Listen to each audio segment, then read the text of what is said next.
Hola, esto es la columna de Juan Freige. Volvemos una semana más.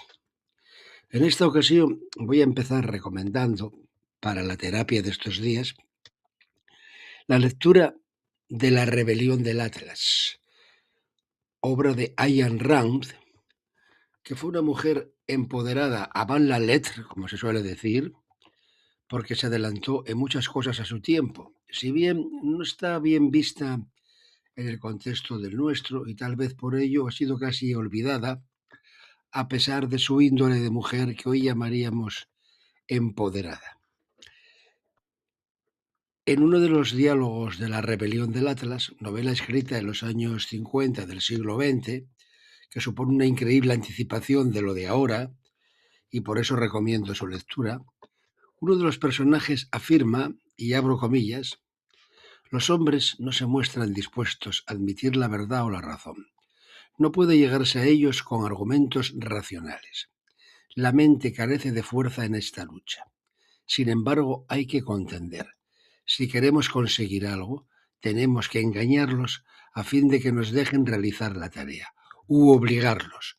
No comprenden otra cosa. Cierro comillas. Este párrafo nos remite sin duda al concepto de ingeniería social y por tanto de totalitarismo, pero sobre todo en lo que aquí hoy nos interesa, al de corporativismo. Corporativismo que vamos a entender en un sentido más amplio del que se suele utilizar habitualmente. En realidad, este corporativismo siempre estuvo ligado a derivas dictatoriales o totalitarias, ¿no? Porque su esencia se fundamenta en que algunos, como el personaje del diálogo, se ven como miembros de una minoría separada del resto, merecedora de privilegios y con derecho a decidir sobre los demás, lo cual se torna peligroso cuando, además de sentirse así, atesoran el suficiente poder para hacer reales sus pretensiones, como ocurriría con las famosas élites de las que tanto se habla y hablamos últimamente. Semejante concepto de la sociedad humana se plasmó en su momento en la desigualdad jurídica del antiguo régimen europeo, es decir, del sistema social y económico, además de político, anterior a la Revolución Francesa, aunque continuó existiendo de manera tácita tras el desmantelamiento de ese sistema. Se pasó, podemos decir, de los privilegios de jure a los privilegios de facto.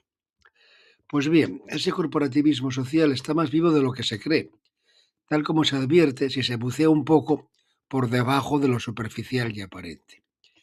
Y no constituye únicamente, como en el pasado, una alternativa social y económica, que lo fue, y que fue utilizada por los sistemas políticos dictatoriales y autoritarios de entreguerras, incluido el fascismo, como alternativa a la lucha de clases marxista. Y así suele aparecer en los manuales historiográficos. Pero atesora algo más profundo, de mayor calado, relacionado con la preeminencia de aquellos individuos e incluidos en ciertos grupos que cumplen los cánones que los corporativistas consideran adecuados, es decir, que forman parte del colectivo correcto, el que sea en cada caso. Está ocurriendo subrepticiamente cada vez más en estos tiempos de colectivos, como estos de ahora, con los individuos en segundo plano. Me explico con un ejemplo. Hay una parte importante de la sociedad cuyos miembros consideran que son mayores sus méritos que los del resto y que por ende poseen más derecho a la preponderancia social. Por ejemplo, aquellos que acumulan un cierto nivel de estudios y se sienten merecedores de respeto y posición social por razones que no sabemos quién evalúa frente a los prójimos, pongamos por ejemplo que se enriquecen o que adquieren relevancia en el campo de la empresa, del espectáculo, del deporte. Los que defienden esto determinan a priori qué grupos de la sociedad deben ser objeto de admiración o de predominio social y económico y se escandalizan ante el ascenso de otros. Rechazan, por supuesto, el dinero como argumento que salvo que sea el suyo propio, y acaban muchos de ellos odiando al mercado, entendiendo que la oferta y la demanda no reconocen sus méritos.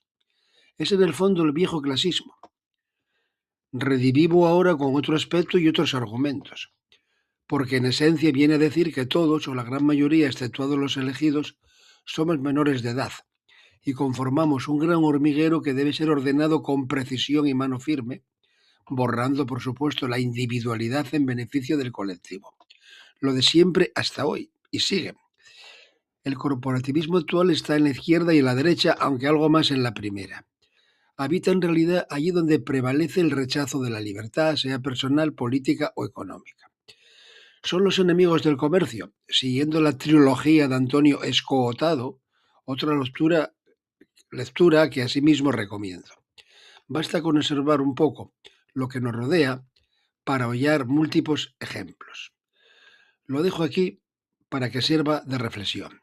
Saludos y hasta la próxima.